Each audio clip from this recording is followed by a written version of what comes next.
Las policías con orientación, valga la redundancia científica, se basan en la prueba, en evidencia, en los indicios. Dice el CSI, el investigador Horacio, no podemos depender en una investigación, dice, de los testigos. No podemos depender de los testigos en una investigación criminal. Debemos depender de la prueba científica. No es necesario golpear, tratar mal a un ciudadano para que usted pueda llegar a él y saber si él cometió o no ese delito. Bien. Y por último le dicen los investigadores, recuerden que si no hay evidencia, simplemente no hay caso. Muchos fiscales presentan requerimientos aquí sin tener la probanza, sin tener la prueba. Por eso es que por una puerta entran los delincuentes y por la otra salen. Y terminan culpando a los jueces. No, es que son los jueces. Nosotros los capturamos, nosotros los investigamos, dicen los jueces los dejan en libertad, pero ¿y por qué los dejan libres? Porque los jueces son garantes. Y ellos cometen una gran cantidad de errores. Cantidad de errores que incluso algunos están en los códigos. Dicen, las actas no deben de llevar borrones ni tachaduras. El buen abogado revisa las actas y se ve que llevan borrones y tachaduras, puede anular esas actas. Tiene que cumplir, el código dice, las actas que reúnan los requisitos serán leídas en el juicio, pero que reúnan, y las que no reúnen, ¿qué quiere decir? Son nulas. Incluso muchas veces yo le digo a los alumnos, y es pregunta de examen, ¿cuáles son los aspectos más importantes de un expediente penal? Pregunta examen. Entonces ellos contestan, no el requerimiento, les digo, no es tan importante porque es el ente acusador. Y el ente acusador puede ponerle cualquier cosa en el requerimiento. Léalo, está bien que lo lea. Pero lo más importante es la autopsia forense. Póngale mucha atención a la autopsia forense, a la declaración de los testigos. Es importantísimo la declaración, a las pericias y, ojo, a el acta de levantamiento del cadáver. Es ahí donde cometen los errores. El policía anda desvelado. Ahí va 4 o 5 levantamientos. ¿Usted cree que va a procesar adecuadamente esa escena de crimen? No lo va a hacer. Es humano. Está cansado, está bloqueado, está agotado, está desvelado, de mal carácter. No lo va a hacer. Entonces va a cometer una gran cantidad de errores, que esos son los errores en que se va a agarrar el abogado defensor para hacer plantear una buena estrategia de defensa. ¿Sí? Es importante. Entonces, el acta de levantamiento, todo el trabajo que llevan a cabo los investigadores en la escena del crimen, es importante que el abogado lea detenidamente. Ahí va a encontrar cantidad de errores. Y si nos vamos a la cadena de evidencia, a la famosa cadena de custodia legal de la evidencia, existe un reglamento que dice que lo denomina la cadena que le llama garantía de autenticidad. Una ley que está publicada, yo creo que muchos no la conocemos. Pero cuando íbamos a trabajar en ese proyecto, en el Ministerio Público, estaba un asesor del Ministerio Público, unos asesores, entonces me llamaron a mí de la policía, estaba con la policía, que trabajáramos en ese proyecto, y le dije, no estoy de acuerdo. ¿Por qué? No, porque para qué vamos a hacer un reglamento de cadena de custodia legal de la evidencia, con garantía de autenticidad. No es correcto, porque le estamos dando argumentos a la defensa para que nos ataque. No estoy de acuerdo. Entonces vinieron ellos, unos asesores que tenían el Ministerio Público, unos consultores, empezaron a trabajar en la ley. Yo ni modo me anexé, pero le dije, no estoy de acuerdo con eso. ¿Por qué? Porque los gringos, ellos, la cadena de custodia legal jamás se las atacan, que fue lo que me enseñaron a mí. Me dijeron, mira Gonzalo, ¿cómo te evitamos ataques? Un arma de fuego en la escena del crimen. Ahí está. El investigador hace todo el procedimiento, la identifica, levanta estándar cuidadosamente e inmediatamente la conduce al laboratorio criminalístico para los análisis. Entonces, ¿por cuántas manos pasó esa ese indicio solamente por el policía que lo encontró en la escena del crimen y el laboratorio. Esta fue toda la ruta que siguió quien la va a atacar. En Honduras, el policía lo encuentra, se la da al que está de turno. El que está de turno se lo pasa al que viene entrando de turno. Y luego se la pasa a mi comisionado para que mi comisionado la mire. Después de que mi comisionado entonces la pasa al fiscal. El fiscal va saliendo y se le entrega a otro fiscal. Entonces ya por último ni se sabe, se desconoce la procedencia, ni quién fue la última persona que toma en su poder esa evidencia. Y en otros países, la policía científica y los mismos tribunales en otros países dicen que no se puede condenar a una persona con una evidencia dudosa. La evidencia tiene que reunir los 3 requisitos jurídicos: localización, identificación y preservación. Si no tiene esos 3 requisitos, se desestima como prueba.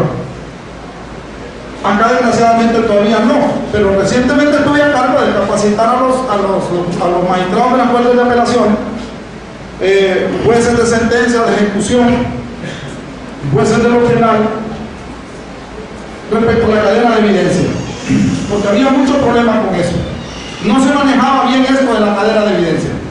Ahora bien, los jueces ahora sí entendimos qué es cadena de evidencia, porque pensaban que la cadena de custodia es simplemente la bolsita que se presenta en el debate con un recibo y dice: esta es la cadena de custodia, dice el fiscal, y eso no es la cadena de custodia. Esa es una parte del procedimiento. El procedimiento se inicia ¿dónde?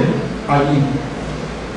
Y estudien los códigos, estudien, pero no se olviden que la génesis del delito tiene su origen en la escena del crimen. Es allí donde se inicia. La génesis del delito es en la escena. Los norteamericanos, la policía dice: Gonzalo, para nosotros el 80% de la importancia para resolver un caso está en la escena del crimen. Me dicen a mí, bueno, funcionarios: Gonzalo, pero ¿cómo podemos mejorar la investigación criminal en este país? Hay problemas. Ustedes saben que hay problemas.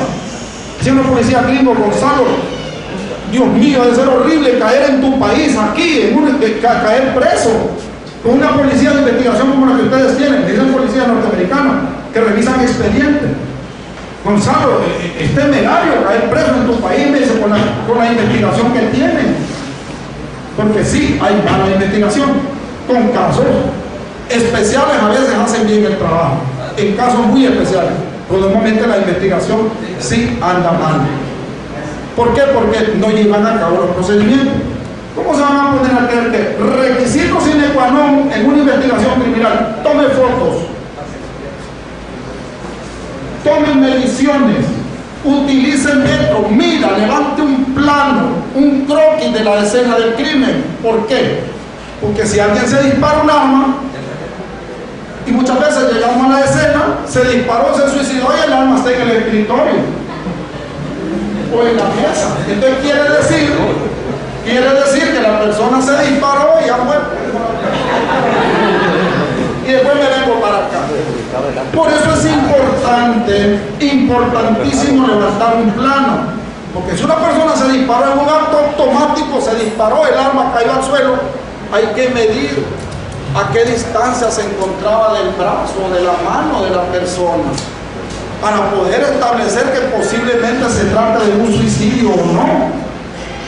Entonces, y hay que fotografiar, hay que tomar cantidad de fotos en la escena del crimen, hasta de los curiosos.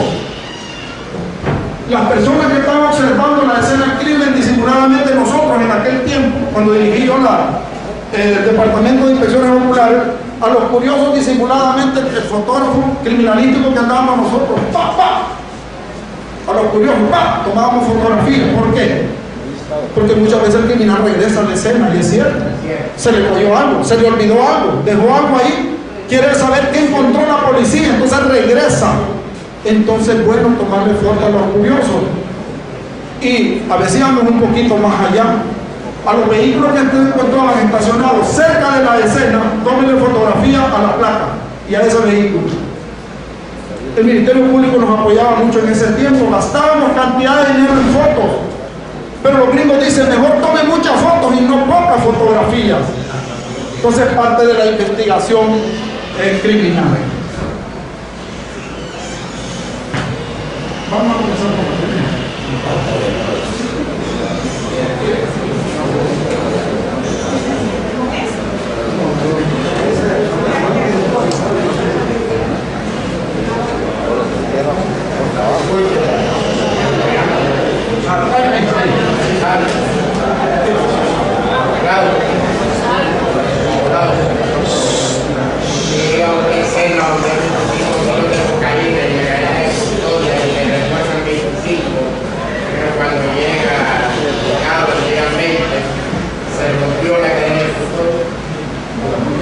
Claro que sí.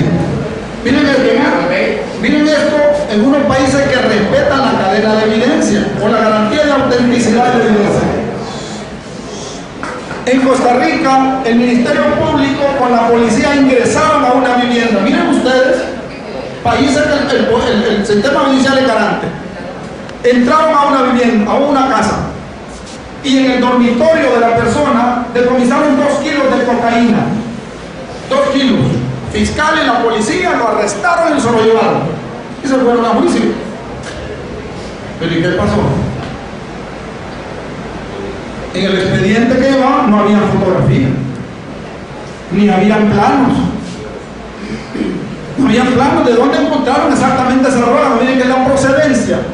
No se puede poner en duda la procedencia de la evidencia, porque con esa van a condenar, entonces tienen que reunir requisitos. Entonces, ¿qué pasó? No había fotografía y ni siquiera habían planos. Ajá, y los absolvieron, desestimaron la evidencia. Y son muy asustados. ¿Pero qué pasó? Si le encontraron en la casa de él, y ¿sabe qué dijo el tribunal? ¿Cómo es posible que siempre le vamos a creer al testimonio de la policía? La OIJ de Costa Rica dijo, es una institución con orientación científica. La policía tuvieron que haber levantado planos y fotografías del lugar donde encontraron la droga y los dejaron libres. Aquí en Honduras le creemos a lo que dice la policía, y ahora dicen que hasta las declaraciones administrativas van a tener valor. ¿Se imaginan ustedes a lo que vamos a ayudar, ¿verdad?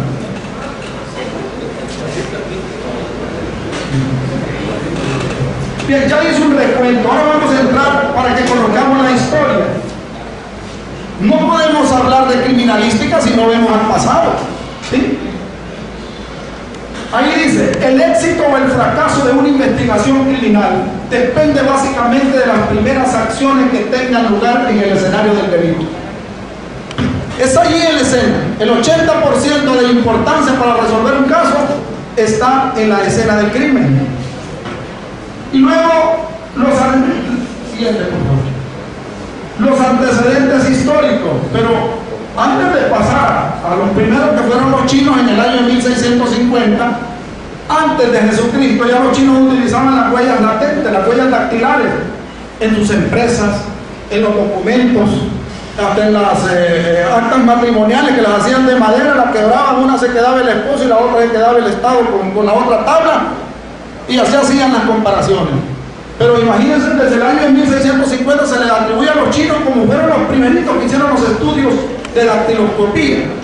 Pero imagínense que todavía nosotros en 1980, 1990 teníamos los procedimientos que utilizaban la DNI.